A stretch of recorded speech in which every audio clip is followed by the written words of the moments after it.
Hey parents, last video I was telling you about how to help your child when they are throwing tantrums. And from there, to continue here, we are going to talk about or discuss about the learning tantrums.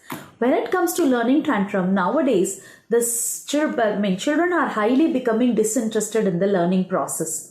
And parents have a lot of issues, that is that the child is not ready to learn, not interested to learn. The moment I call him for learning, reading or writing, he always finds a way to get away from that.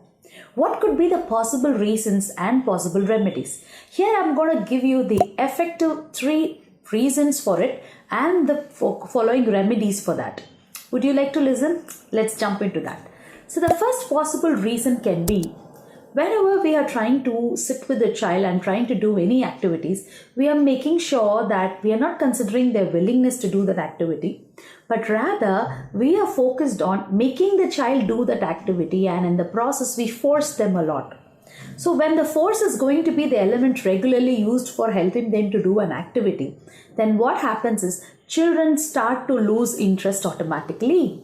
Because the parents who are supposed to help the child motivate and bring the interest to do that activity, rather than focusing on bringing the interest and curiosity in the child, the parents are focused on making the child do that activity, and force is the ultimate element which is used commonly among all of us. So then what happens over a period of time, the piling up of forces makes the child completely not become interested in the learning actions like reading, writing, doing homework, writing the exams, memorizing. Everything becomes a problem and they start to tend not to do an activity or do it in a much non-interested way. So what can be done? The focus should be not on forcing. The focus should be trying to bring the willingness and interest in the child. The second reason being, the children, whenever they are ready to learn and they start to learn, most of the learnings happens by the process of listening. The children always have to listen something, and the books is taken as a part to support what the adult is saying, either the teacher or the parent is saying. And what happens is the children is asked to absorb what they listen and try to replicate and show them what they understood. But here, the children are just asked to listen and understand and replicate it. Do you think it is even possible? Because an understanding comes from experiencing it, not from listening it. Every concept of learning has been only offered to the children in the form of listening mode. And what happens is most of the time the child have to understand by just listening doesn't come. Why? Because the children needs a practical experience about understanding each and every concept. The moment they understand, what happens is they try to remember much better. But since they listen and then they are asked to understand and then replicate, the memory is also very, very weak in that process. So I keep telling the parents that bringing the curiosity in the child is very easy if you offer every concept in the form of experiential learning rather than just by listening. So when you offer in this way, the wantingness to learn more or wantingness or curiosity to know more things will be going at a high level, rather than expecting the child to just remember and say what they understood. For example, in the school, they are giving a lot of homework, a lot of tests, but in all of the process, the focus is not on making the child understand the concepts of the book, but the focus is more on listen and memorize it. Listen and memorize it. So what happens is, rather than trying to make the child understand, we are making the child just memorize it without understanding. That is where the whole struggle is. So your focus should be not just replicate the memory by orally saying it, but allow the child to understand in an experiential way. This is the second reason why the child highly become disinterested, is almost all the concepts throughout the age group from 3 years to until they reach 12th standard. Everything is given in mostly in a theoretical format, which the child may not be able to really grasp it. So going forward, this is the second reason that they become non-interested or disinterested in learning. But what could be the third possible reason? The third possible reason is there is always an underlying constant pressure which is put on the child that whatever they do it with much better or in a perfect way.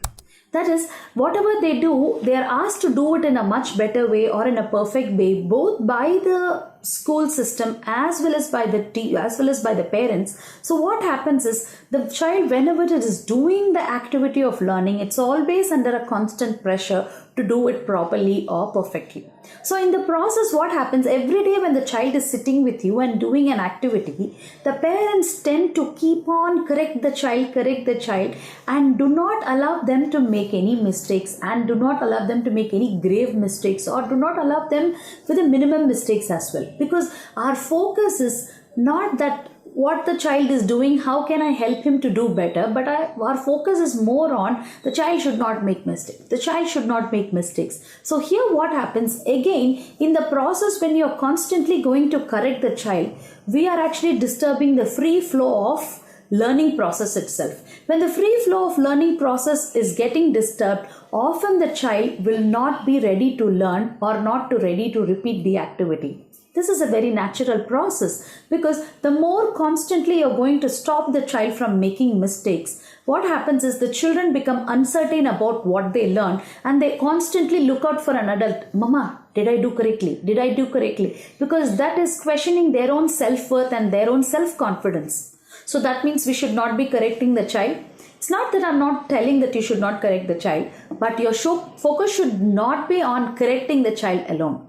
Your focusing should be that the child does the activity with mistakes. It is a part and parcel of the learning process itself. First, as a parent, we need to understand when we are trying to learn anything new, mistakes are supposed to happen, and the parents should not overreact or should not keep on stopping the child from making mistakes. The more they make mistake, we should find out as an opportunity to how to help them become much better, rather than constantly putting the pressure to do better. So the focus is not should be on making them to do it, but the focus should be on helping them to repeat that activities more and more, so that they trend to do it in a much perfect way. But here the focus is constantly on correcting and putting the child under the pressure to do better, makes the child highly disinterested in all of this process. So remember, these are the three powerful points or reasons which I'm telling you that the focus is more on force, not in bringing the willingness or interest of the child to do an activity. Again, the focus is more on asking the child to listen, understand and memorize, rather than giving them an opportunity to experience the concept and understand and then do it. So without understanding, the concept cannot be understood on a long term. Third thing is, the focus is always on making the child do the work properly or perfectly, rather than allowing the child to do with mistakes and accept them as a part and parcel of the learning process. Now, I told you the reasons and the remedies, but now you have to focus on transforming this practically.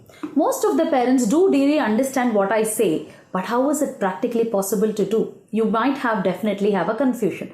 That is the reason we have our live program called Natural Frequency Parenting Workshop, where link is there in the bio, where you can go on register for the upcoming live weekend program, where I'll be helping you how you can make the shift from this side to that side by simply changing some of the practically implementable points, and that is going to help you a huge way to help your child fall in love with the learning process. If you're more interested, click on the link below to register. If you like this video, just click on a like button. If you want to share it, you can just go on share it, and then please continue subscribe to our channel for getting more information about how we can help the child to become the best version of themselves.